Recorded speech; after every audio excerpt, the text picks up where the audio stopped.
Halo semuanya, perkenalkan nama saya Deisinta. Jadi dalam video kali ini saya akan memberikan sebuah motivasi dalam hal percintaan. Namun sebelum kalian menyimak secara lengkap video ini, kalian bisa membaca terlebih dahulu skenario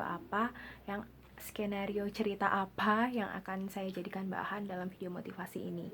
Sehingga ketika kalian menonton video ini, kalian tidak lagi bertanya-tanya sebenarnya ini motivasi apa, motivasi percintaan dalam bentuk apa, kenapa isinya begini, kayak gitu. Jadi kalian silahkan baca terlebih dahulu description boxnya, baru menyimak video ini secara lengkap. Dan selamat menyaksikan. Saat jatuh cinta, pasti tidak dipungkiri kita merasakan kebahagiaan yang amat sangat. Jika digambarkan, rasanya seperti ada kupu-kupu yang banyak berterbangan dalam perut kita. Itu biasanya sih yang dikatakan seseorang ketika jatuh cinta, seperti itu kan. Lalu terlepas dari fase jatuh cinta, mereka mulai memasuki fase mencintai seseorang.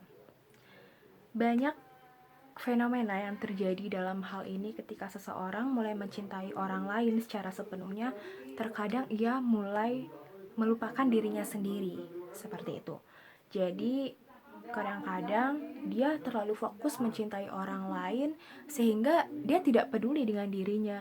Dia tidak peduli apa yang ia rasakan. Bahkan ketika ia merasa telah mengeluarkan effort yang sangat banyak, effort yang sangat besar untuk mencintai orang ini, akan mulai bermunculan ekspektasi-ekspektasi lainnya. Karena dia merasa, gue loh udah ngasih perasaan gue sebesar ini ke lo, gue lo udah kayak ngasih pengorbanan segini besarnya ke lo, dan lo harus bales kayak gitu. Nah, dari sana kan artinya ketika kita mencintai seseorang secara sepenuhnya, jadi kayak timbul beragam ekspektasi dari kita sendiri ingin dicintai dengan kadar yang sama, bahkan lebih kayak gitu.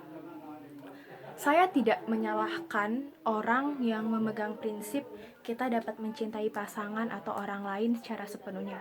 Itu tidak salah. Itu kan kembali lagi ke pilihan orang masing-masing kan. Cuma di sini saya ingin mengingatkan, saya hanya ingin mengingatkan bahwa ketika kita mencintai orang lain, jangan sampai lupa kita juga harus mencintai diri kita terlebih dahulu. Karena apa? Sejatinya yang menemani kita dari lahir bahkan sampai kita akan meninggal atau meninggalkan dunia ini, itu hanya diri kita. Ibaratnya gini, kita mungkin bisa aja 24/7 sama orang lain, tapi kan maksudnya ada dong beberapa part yang memang kamu gak bisa kamu laluin sama orang itu. Jadi kayak saya yakin ada suatu waktu dimana kalian cuma sama diri kalian sendiri aja, gak ada yang menemani, meskipun dalam artian kalian bilang aku 24/7 kok sama pasangan aku gitu. Ya tapi itu kan balik lagi ke pilihan orang masing-masing. Kalau menurut saya seperti itu. Jadi ketika kita lupa mencintai diri kita sendiri, lalu datang sebuah peristiwa yang mengharuskan kita tidak bersama lagi dengan orang itu, seperti kasus Bambang yang ada di description box ini. Saya rasa kenapa dia mengalami keterpurukan yang amat sangat, karena dia telah melupakan dirinya sendiri.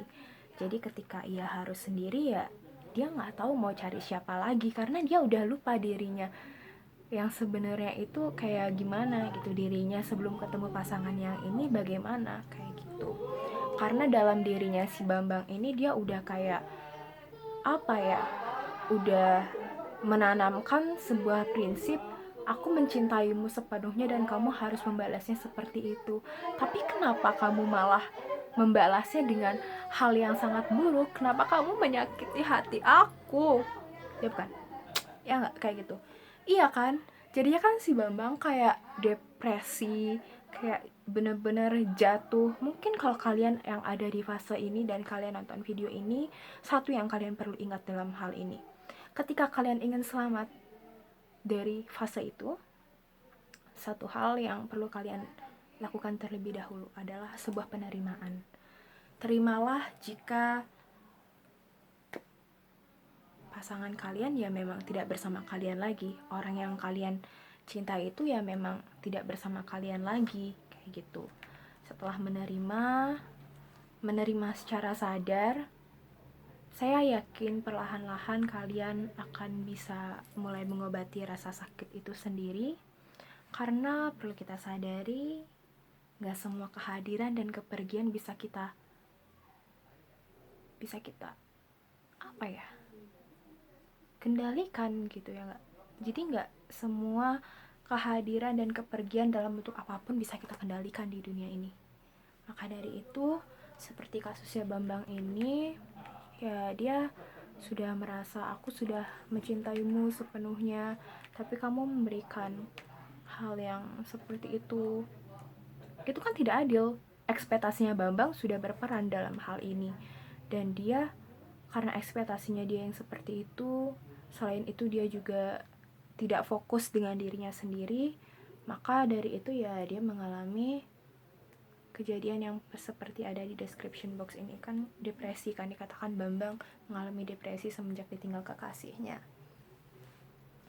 dan dia bahkan tidak mau atau belum mau membuka hati untuk orang lain, atau mungkin dia membuka hati tapi tidak sepenuhnya mencintai atau belum bisa mencintai seperti yang sejatinya arti kata cinta, malah mungkin dia menyakiti orang lain.